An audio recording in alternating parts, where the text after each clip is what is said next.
Alexander-Arnold, Van Dijk! Good evening, you absolute specimens, and welcome back to another installment of Football This Week. Having said that, technically it's for 2 weeks because there wasn't one last week because I was away on holiday, so actually that's incorrect. Maybe it should be more of a...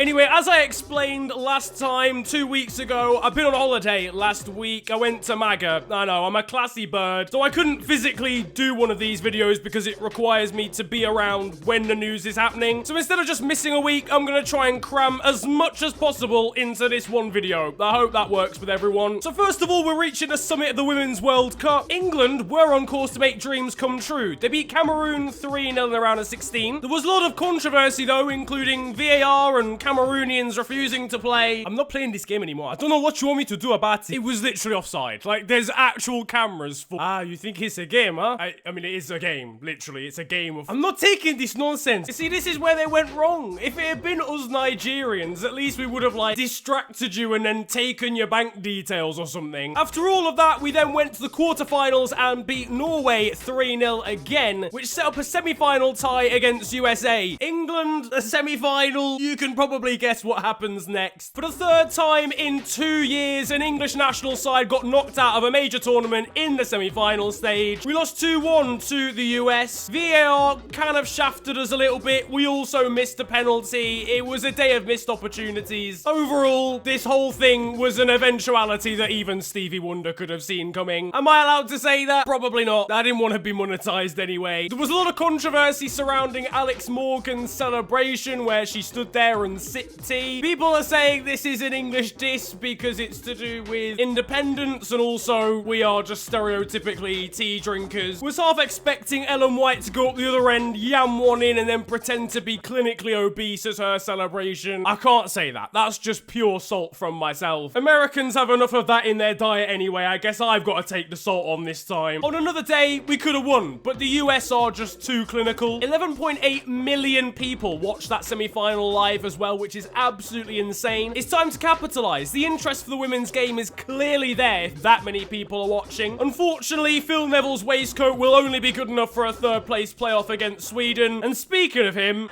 We went down to 10 men, we've just... 10 men! This is the Women's World Cup, Phil. It's 2019. Come on, son.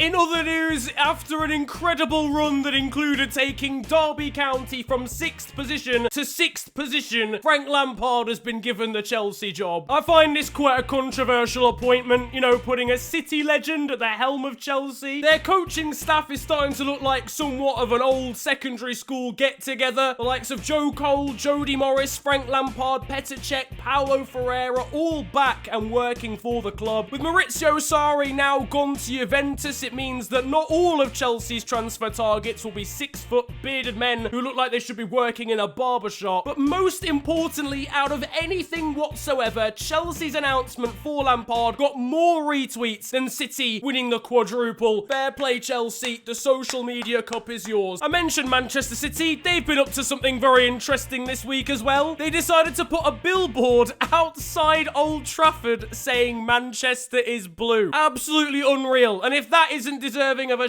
shithousery award, I don't know what is. Now, the Copa America is also in full flow at the moment, and it's provided some beautiful moments. First of all, we have Luis Suarez appealing for a handball in the penalty area by a goalkeeper. Louis, that is what they're meant to do. I can't lie, you should know this by now. In the very same game, a pitch invader with a chicken mask on. How do we get these stories every week? I don't understand. Was tackled by Chilean player Gonzalo Yara. The forward literally just went to the pitch invader as he was running past, stuck out a leg, put him to the floor. Luis Suarez is complaining to the referee. I don't know how. I mean, can you even get a yellow card for tackling a fan? In a titanic semi-final, Brazil managed to defeat Argentina and Lionel Messi, mainly because it wasn't actually Argentina and Lionel Messi, it was just Lionel Messi. I've never seen a team less willing to give any assistance to one of their players. This is a picture from the 94th minute of a game against Paraguay Uruguay, there's one player on the right wing ahead of Lionel Messi, one on the left literally vomiting, and no one else wants to be seen. You need a goal. It's the last minute. Lionel, it's been a tough tournament. How would you describe the rest of your team during the 2019 Copa America? I cannot lie to you, Esteban. I have never witnessed such wombles on a football pitch. I want to yeet myself off the plane home. The massive underdogs going into the final are Peru, who have somehow managed to reach the final point of this competition. They will face Brazil. Fair play to them. Again, as I said, they're massive underdogs. Let me know down in the comments section whether you think they can actually go all the way. It's not just the Copa America on though right now. The African Cup of Nations has started. We're spoilt for choice. Now in Mali's game against Mauritania, Adama Traore scored in the 55th minute. He was then replaced 6 minutes later by another player called Adama Traore, and then 12 minutes after that, Adama Traore scored for Mali. I can't give up. This has got to be the best substitution in footballing history. You know what? Never mind. Knowledge being replaced by talent probably trumps it. Meanwhile, Madagascar, who are currently 108th in the FIFA World Rankings, managed to win their group above Nigeria. I imagine the fans will be over the moon, or in this case, more like over the hedge. No, that's the wrong film. But now, boys and girls, it's time for the FNG Transfer Roundup.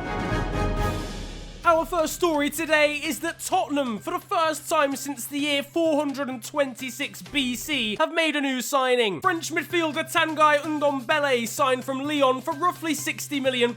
We followed up with their last signing to get their thoughts on the matter. Quite frankly, fascinating. Down on the south coast, Southampton have brought in Birmingham striker Shay Adams. I'm just hearing we've got the opportunity to hear from Shay live. Let's cross over now. It's a huge club, like I said. Obviously, we want to win the league, but obviously, it's with the squad here that I've seen from last season. There's no reason why they can't. Does he know that he signed for Southampton? And finally, Italian goalkeeper Gianluigi Buffon continues on his quest to need a hearing aid before he retires from football. He's re-signed for Juventus on a free transfer, with bonuses including a new set of dentures and a new Zimmer frame. Tem que empurrar. A ambulância precisa ser empurrada. Só faltava essa, gente. Aí não dá, né, gente? Aí realmente... Tem que empurrar a ambulância para ela pegar. Pegou no tranco. Lá vai. Honestly, what even is Brazilian football anymore? Now, I don't know where this next clip is from, but to keep a long story short, the locals have had their football stolen by a cow, and it seems to be very protective over it. They're trying to get it back, but I don't think they bargained on it having 99 interceptions.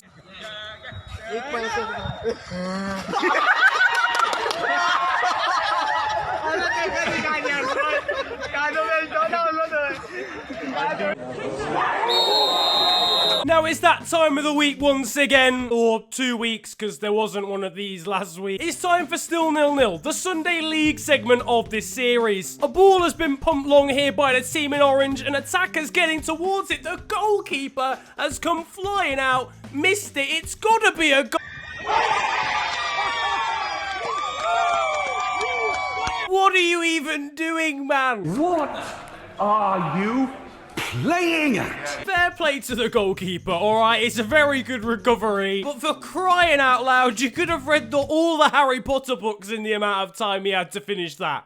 Elsewhere, rapper Dave got some random kid on the stage to perform one of his songs with him at Glastonbury. For those that don't know, the track's called Thiago Silva. It went so viral, actual Thiago Silva saw it. Listen, the song's named after a footballer. I can fraud it into this series, okay? Rafa Benitez has left Newcastle to go to a club in China. Jose Perez and Solomon Rondon are also not going to be at the club next season. I can't wait to see Mike Ashley's response to where his ambition is for the club.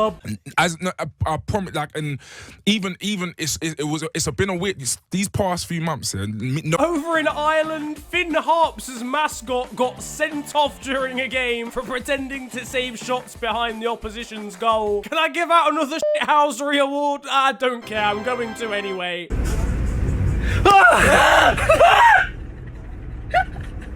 Note to self, Declan Rice cannot take being forcefully woken up. I've never seen someone so scared of anything in my life. There could genuinely be a zombie apocalypse tomorrow, and he would not be that terrified. And finally, Spanish fourth tier side Mostoles Bolompi have decided to change their name to Flat Earth FC. The Earth is not flat. I'm sorry. Anyone who believes that, I'm sorry to break it to you. It even says in the statement that he wanted to support the Flat Earth movement and its followers around the world. How can it be around the world if you don't think the world's round? I give up.